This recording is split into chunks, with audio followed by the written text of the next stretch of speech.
Hello students, welcome to DBN family.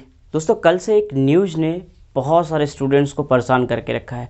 News ये है कि नीट 2021 का पेपर लीक हुआ है। दोस्तों, ये लीक हुआ कैसे है, कहाँ हुआ है, हम उसी के बारे में आज आपसे कुछ बातें करेंगे।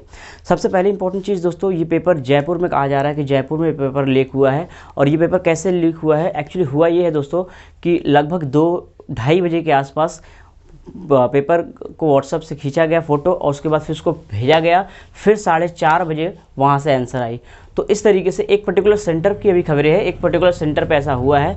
और एक खबर यहाँ से भी आ रही है दोस्तों, वाराणसी से, यानी कि जो हमारे पीएम साहब का संसदीय क्षेत्र है, वहाँ से भी ऐसा हुआ है कि एक लड़की जो कि बीएचयू की स्टूडेंट है, आई थिंक बीडीएस कर रही है, और उसने पिछली बार बीएचयू में टॉप भी किया था, वो दूसरी की जगह एग्ज़ाम दे रही थी और शायद कुछ पैसे के लिए इन्होंने सब किया है। और ये अगर ऐसा सच है तो ये बहुत ही दुखद खबर है हम लोग के लिए। दोस्तों, यहाँ पे ये खबर सुन के, ये न्यूज़ सुन के बहुत सारे स्टूडेंट बहुत ज़्यादा परेशान हैं।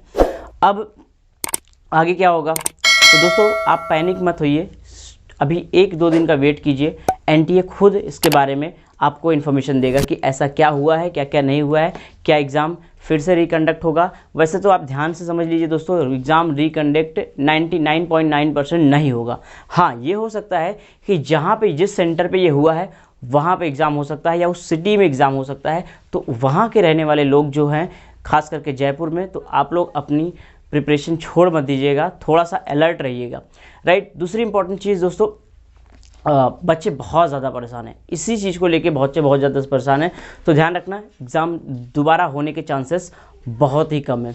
एग्ज़ाम होने के चांसेस बहुत कम है, लेकिन एग्ज़ाम को दोबारा कराया जा सकता है उन्हीं लोगों के लिए जहाँ पे ये लीक हुआ है। हो सकता है वो सिटी में हो, उस स्टेट को भी पूरा एग्ज़ाम कराया जा सकता है। अब यहाँ पर दोस्तों क्वेश्चन ये उठता है कि ये एनटीए वाले हमको कहते हैं कि आप भाई हर एक चीज़ को फॉलो कीजिए, ड्रेस कोड भी पहन के आइए, अच्छे से ड्रेस कोड पहन के आइए, ड्रेस कोड को फॉलो कीजिए।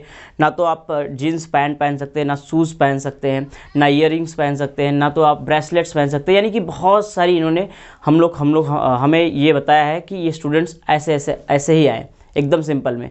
तो फिर ये इन्विजिलेटर्स क्यों मोबाइल लेके आ जाते हैं? क्वेश्चन उठता है, इन्विजिलेटर्स के लिए क्यों, ऐसा क्यों नहीं?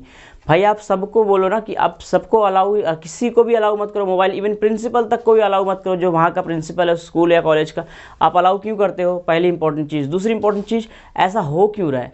लगभग आप देखोगे दोस्तों, हर एक एग्ज़ाम में यही होता है, पेपर लीक हो जाता है। पता नहीं क्या करते हैं लोग, पेपर लीक हो जाता है।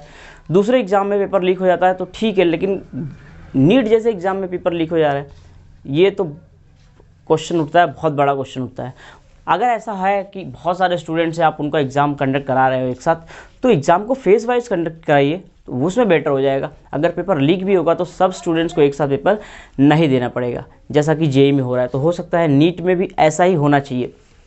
दूसरी इंपॉर्टेंट चीज़ दोस्तों, कुछ न्यूज़ ऐसी भी आई है, ऐसा कहा जा रहा है कि जो इन्विजिलेटर्स थे एग्ज़ाम में, जो एग्ज़ाम ले रहे थे, कुछ ऐसे थे जिनको कुछ पता ही नहीं है कि बच्चों को फॉर्म कैसे भरवाना है, सिग्नेचर कहाँ लेनी है, कुछ भी नहीं पता है। भाई, अगर आप इन्विजिलेटर को वहाँ पे अलाउ कर रहे हो, इन्विजिलेटर्स को रख रहे हो, तो उनको ट्रेनिंग भी होनी चाहिए, उनको पता भी होना चाहिए, लेकिन ऐसा कुछ भी नहीं है। एक चीज़ और ध्यान रखिएगा दोस्तों, सबसे इम्पॉर्टेंट चीज़, यहाँ पे मीडिया जो है न्यूज़ को बहुत बढ़ा चढ़ा के बता रही है। तो आप बिल्कुल न्यूज़ को सुन के इतना ज़्यादा पैनिक ना होइएगा। एग्ज़ाम दोबारा होने के चांसेस बिल्कुल नहीं है। हाँ, एग्ज़ाम सिर्फ वहीं होंगे जहाँ पे, जिस सेंटर पे रद्द हुआ है, जिस स्टेट में रद्द हुआ है। तो दोस्तों, 1-2 दिन में एनटीए डेफिनेटली आपको इसके बारे में कुछ न्यूज़ देगा, तो आप बिल्कुल पैनिक ना कीजिए। और हाँ, बिल्कुल पैनिक ना कीजिए और पढ़ते रहिए दोस्तों।